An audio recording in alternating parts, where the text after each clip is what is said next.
You've been called lazy, maybe by a parent, a teacher, a partner, maybe worst of all, by yourself, and you believed it. You built an entire story around it. I'm just a lazy person, that's who I am. But what if that was never true? What if what everyone called laziness was actually something your brain was doing to protect you and nobody ever told you? Today, we're not here to motivate you. We're not going to tell you to wake up at 5 a.m. or make a vision board. We're going to tell you the truth about what's actually happening inside your brain when you can't move. And it's darker and more interesting than anyone has admitted to you before.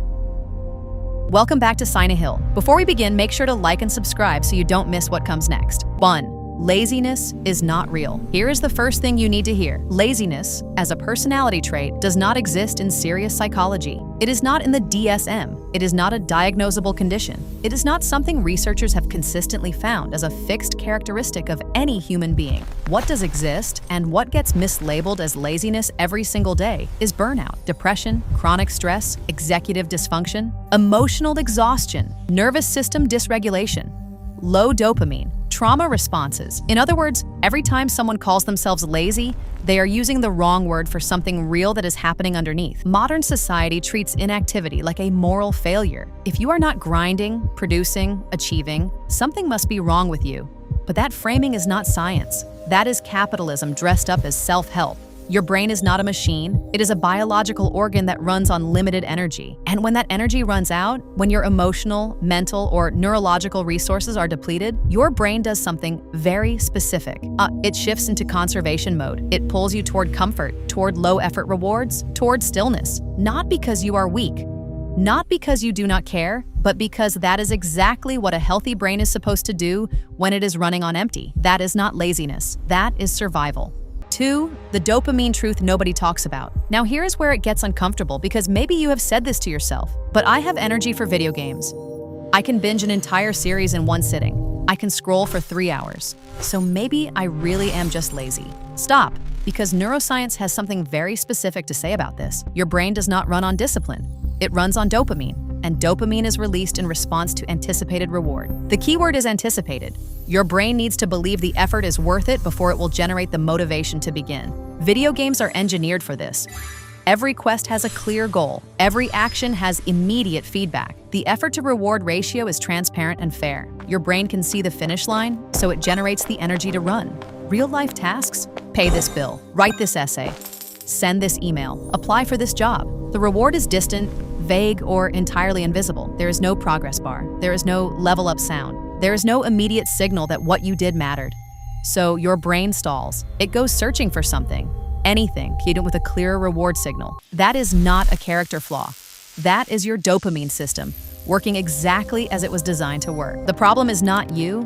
The problem is that modern life is poorly designed for human neurology. 3. What is actually underneath? Let's go deeper.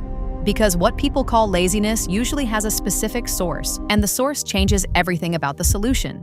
If it is depression. Depression does not just make you sad. At a neurological level, it literally impairs your brain's ability to anticipate reward. Future tasks feel not just difficult, they feel meaningless. Your brain cannot generate the dopamine needed to begin. This is not weakness. This is a measurable neurochemical state. What helps is not motivation. It is tiny, low-pressure goals, routine over inspiration, compassion instead of self-attack. Doing less consistently will always beat forcing more and then collapsing. If it is anxiety and overwhelm, when your nervous system is in threat mode, your prefrontal cortex, the planning, initiating, decision-making part of your brain, goes partially offline. You are not being avoidant because you are lazy. You are being avoidant because your brain has registered the task as a threat and frozen in response. Overwhelm looks exactly like procrastination from the outside, but it is actually fear with nowhere to go. What helps is breaking tasks into steps so small, they feel almost insulting. 1 sentence, 1 minute, 1 surface. Not the whole task, just the entry point. If it is burnout. Burnout is not tiredness. Burnout is what happens when you have given more than you had for longer than was sustainable. Your system is not lazy, it is empty.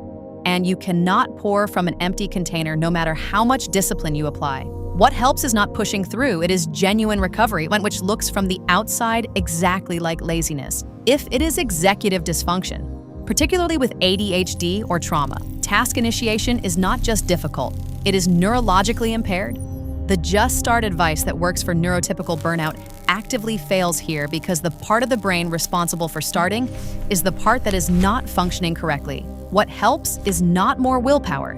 It is structure, external accountability, environmental design, and often professional support.